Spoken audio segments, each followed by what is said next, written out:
sa pagmamahal ko sa iyo.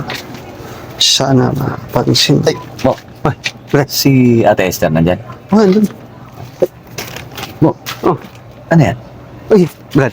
Love letter ko to, Brad. Ano? Love letter. Pare naman. Love letter ka pa. Ah, Anong taon na ngayon? 2024 na wala na love letter ngayon. eh, Brad. Lumang-luma na yan pa. Ligaw? Oh, Pare naman. di baka gusto niya yung Isip-isip ko naman baka gusto niya yung makaluma. Hindi na nga bagong digital na ngayon eh. Facebook, Messenger. Lahat ng tao may cellphone na. Wala ka cellphone? Pambili ng damit, wala eh. Cellphone pa kaya. Isang paslupa. Grabe ka naman. Patayin nga ako. Basahin mo nga. Patayin nga. Basahin mo, Brad, ah. Sige. Ano mo? Sige, Ha? tingnan mo nga. Dear Ana. Pare, umpisa pa lang. Ang baduy na eh. Dear Ana. Oh, Baduy. Ang baduy. Umpisa pa lang eh. Sige, tuloy mo. ang pagmamahal ko sa iyo ay nagsisimula ng alas 6 ng umaga. Pasibol pa yan, Brad. Ganda, no? Kasi mo to.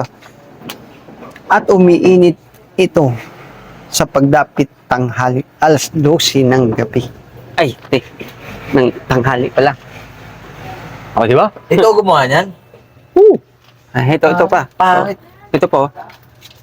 At sa kalaunang hapon, ako'y magsusubli upang kinabukasan meron pa ako. Okay na. At sa pagdapit hapon, itatago ko ang aking pagmamahal sa iyo. Ayan yung ginawa mo? Oo. Ilang araw mong ginawa yan?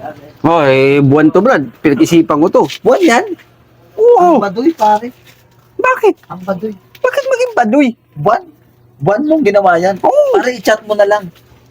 Ano ko? Tagasan ba yan? Tagasan yung babae na yan? Diyan lang, kabila, oh. O, taga rito, sinulatan mo pa? Hindi mo nalang tawirin. Brad, mahina loob ko. Ayun yan. Pare, ang baduy niyan eh. Gusto mo ako na lang maglakad sa'yo eh. Mamaya, kayong dalawa magkatuluyan eh. Madalas. Ano Oo, madalas. Napapansin ko yung mga ganyan, mga palakad-lakad. Pati yung naglalakad ng ano, malaman lamang ko na lang, may nabubuo ng mundo. Sabi ka lang para mo. Ito ko to. Ay, teka lang. At may tumatawag lang. Ha? Negosyo. Negosyo.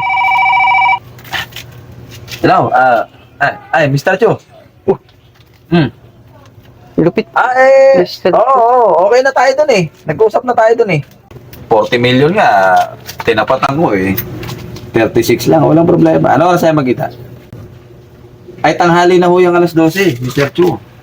Siguro kung ganyang kalaking transaksyon, siguro mga alas 4 madaling araw, magkita na tayo kasi nahihirapan tayo niyan. Oo, sige, sige.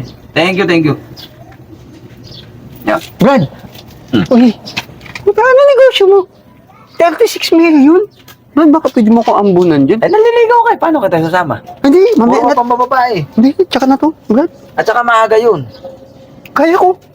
Alas 4, O, saktong-sakto ngayon. madaling araw. Sasama ka ba? Ay, magkano naman sa akin dyan? Kaya kahit pang million. 4 million? Oh, Alas 4. alas 4. Sige, Bukas Eh. ha? teka muna, Brad. Hmm. Ano pala negosyo mo? Bigas. Bibilangin natin yun isa-isa eh.